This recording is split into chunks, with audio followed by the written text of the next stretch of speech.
Le Bitcoin a été la première crypto-monnaie créée il y a plus de 10 ans et sa popularité a ouvert la voie à d'autres monnaies numériques. Après toutes ces années, le Bitcoin continue de dominer l'industrie. Vous en avez certainement entendu parler, mais vous vous demandez peut-être comment cela fonctionne. C'est ce que nous sommes sur le point de voir dans les détails. Vous savez probablement qu'il s'agit d'une monnaie numérique utilisée pour envoyer et recevoir des paiements, mais ce qui la rend unique, c'est que vos fonds ne sont pas stockés en un seul endroit. Ils sont décentralisés. De plus, la cryptographie est utilisée pour vérifier les transactions financières et contrôler la création de nouveaux bitcoins. Le système décentralisé fonctionne grâce à ce que l'on appelle la technologie du grand livre distribué. Le grand livre est essentiellement une base de données des transactions financières qui est créée tout au début lorsque la monnaie est créée et répartie sur de nombreux appareils, des nœuds sur un réseau. Tous les appareils ont une version identique de la base de données qui contient les mêmes informations que la copie originale. Ce qui est important, c'est que tous les nœuds fonctionnent toujours ensemble. Chaque fois que quelqu'un envoie ou reçoit de l'argent, le registre doit être mis à jour afin que le système puisse suivre la quantité d'argent dont chacun dispose. Imaginez que vous envoyez 100 $ à la personne X. Le nouveau registre doit montrer que vous avez maintenant 100 $ de moins et que X a 100 $ de plus.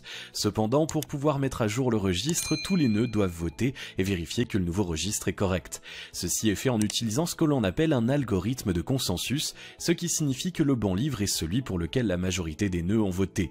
En d'autres termes, les dispositifs parviennent à un consensus. La raison d'être de cette méthode est de prévenir la manipulation du système. Si le vote n'avait pas lieu, les gens changeraient simplement le solde de leur compte ou enverraient plus d'argent qu'ils n'en ont, double dépense. En votant, le système se protège contre une ou plusieurs personnes qui pourraient vouloir manipuler le registre. Une fois que le réseau vote et vérifie la transaction financière, le registre est mis à jour sur tous les nœuds connectés au réseau. Cette liste d'enregistrement des transactions continue de s'allonger et devient ce que l'on appelle la blockchain. Celle-ci est juste la liste des transactions divisées en blocs séparés.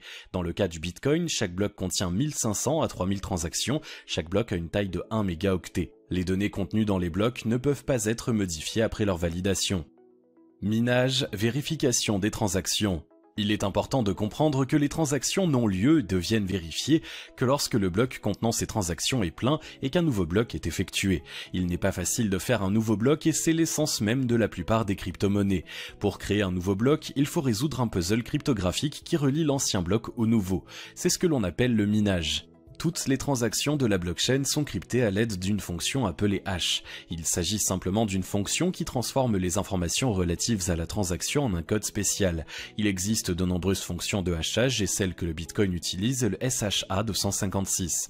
L'extraction ou la résolution du puzzle pour créer un nouveau bloc est le processus de cryptage de toutes les données de transaction dans l'ancien bloc en un code de hachage correct.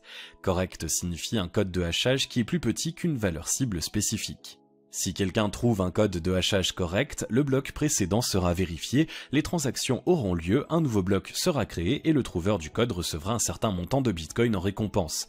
Si un groupe de personnes travaillent ensemble pour exploiter une mine, autrement dit un pool minier, la récompense sera répartie entre tous les participants.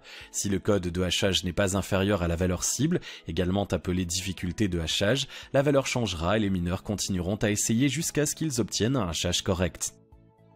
Difficulté du minage et autorégulation. La difficulté du minage varie en fonction de la puissance de calcul du réseau à un moment donné. La raison pour laquelle elle change est de s'assurer que le Bitcoin est créé au même rythme. Disons qu'il faille 2 heures à 100 mineurs pour extraire un Bitcoin. Si le nombre de mineurs passait soudainement à 1000, il suffirait de 12 minutes pour extraire un Bitcoin. Ainsi, la difficulté d'extraction augmente ou diminue proportionnellement à la puissance de traitement des ordinateurs qui minent pour maintenir le taux de création constant.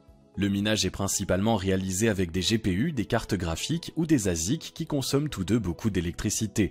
De nombreux mineurs achètent plusieurs GPU et les connectent pour créer une plateforme qui amplifie le taux de hachage. Cela est encore plus coûteux en matière de coût d'électricité.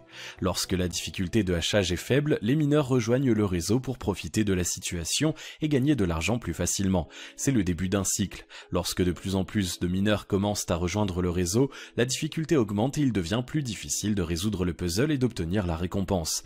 L'exploitation minière devient coûteuse car les mineurs dépensent désormais plus d'électricité et obtiennent moins de Bitcoin. La rentabilité diminue et les mineurs commencent à quitter le réseau. Par conséquent, les difficultés d'extraction diminuent et il devient à nouveau facile d'obtenir la récompense. Quels sont les avantages du Bitcoin? Système décentralisé. Aucune entreprise ou personne ne contrôle votre argent. Vos fonds ne sont pas stockés sur un seul ordinateur ou dans une seule banque. Le système est donc plus sûr et moins vulnérable aux attaques. Même si 100 ordinateurs tombent en panne, votre argent est toujours stocké en toute sécurité sur les autres appareils du réseau. Transfert facile de fonds. Lorsque vous décidez d'acheter des bitcoins, vous obtenez deux adresses, une adresse publique et une adresse privée. Chaque adresse est en fait une longue ligne de caractères, un code, qui a été généré pour vous. Vous donnez l'adresse publique aux autres utilisateurs pour qu'ils vous envoient de l'argent et vous utilisez votre clé privée pour payer les personnes. Vous êtes le seul à connaître votre clé privée, c'est comme le mot de passe de votre compte bancaire. Cela signifie que les gens peuvent voir quelle adresse a envoyé ou reçu de l'argent, mais personne ne sait à qui appartient l'adresse. Votre identité reste donc secrète. Il est cependant important de noter qu'un utilisateur averti peut mener des recherches et éventuellement trouver l'auteur d'une transaction. Où peut-on acheter des bitcoins ? Tout d'abord, vous devez toujours être prudent lorsque vous achetez une crypto-monnaie car il existe de nombreux sites qui sont peu fiables. Faites toujours des recherches sur le site sur lequel vous voulez acheter, vérifiez les avis et décidez s'il est digne de confiance ou non. Mais l'achat en ligne n'est pas la seule option qui s'offre à vous. En fait, il existe plusieurs façons d'acheter des bitcoins. Avant d'acheter vos bitcoins, n'oubliez pas que vous avez besoin d'un portefeuille pour ranger votre argent. Les portefeuilles de crypto-monnaies sont un peu différents des portefeuilles standards. Vous devez stocker un code. Il existe différents types de portefeuilles, notamment les portefeuilles en ligne, par exemple sur un site web, sur votre ordinateur, et les portefeuilles hors ligne, par exemple imprimés sur un morceau de papier, sur une clé USB, etc. Voici les options qui s'offrent à vous lorsqu'il s'agit d'acheter des bitcoins. Numéro 1. Acheter hors ligne. Cela comprend deux méthodes, les distributeurs automatiques et les dépôts en espèces. Les distributeurs automatiques de Bitcoin sont similaires aux distributeurs automatiques standards et vous permettent d'acheter ou de vendre des Bitcoins en utilisant de l'argent liquide ou une carte de crédit.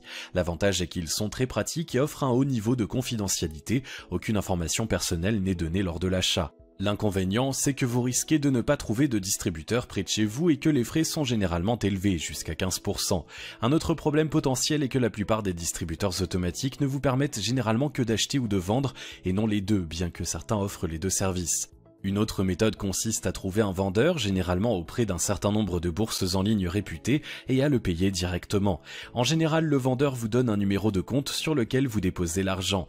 Vous lui envoyez ensuite le reçu et il vous envoie les bitcoins dans votre portefeuille. Les bourses fiables offrent la protection escroc, ce qui signifie que les bitcoins sont stockés dans un portefeuille tiers puis transférés à l'acheteur une fois qu'il a payé le vendeur. Cela permet d'éviter que l'acheteur ou le vendeur ne se fasse escroquer. Le site localbitcoins.com en est un bon exemple. Numéro 2. Acheter en ligne. Lorsqu'il s'agit d'acheter des bitcoins en ligne sur des bourses, il y a quelques éléments à prendre en compte.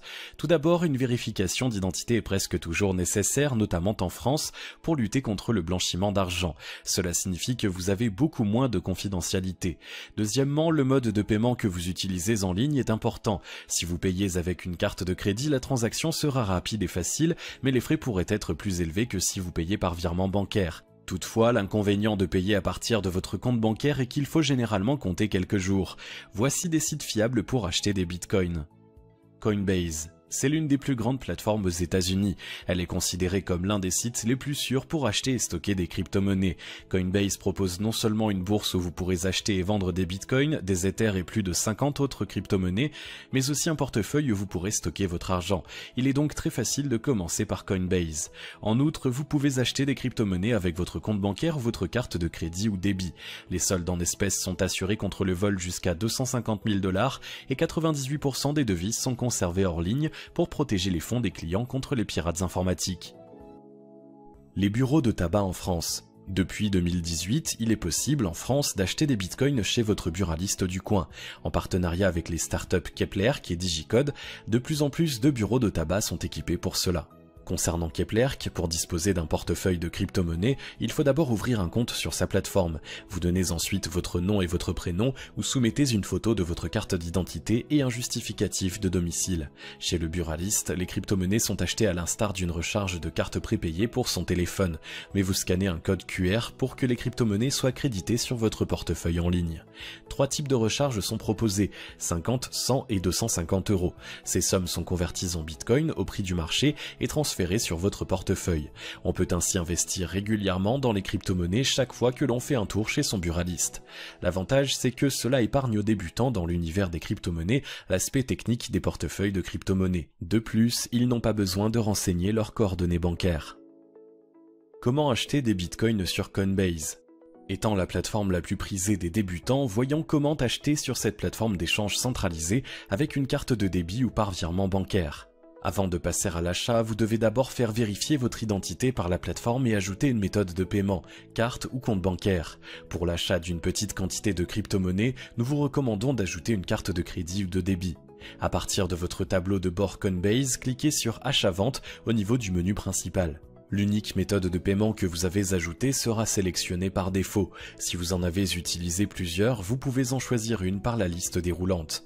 Donnez ensuite le montant en euros ou en bitcoin que vous voulez acheter, puis confirmez en cliquant sur acheter des bitcoins immédiatement. Une dernière fenêtre pop-up vous montre les détails de la transaction avant que vous ne la confirmiez. En temps normal, les achats par carte ou à partir de votre solde en euros sur Coinbase sont instantanés.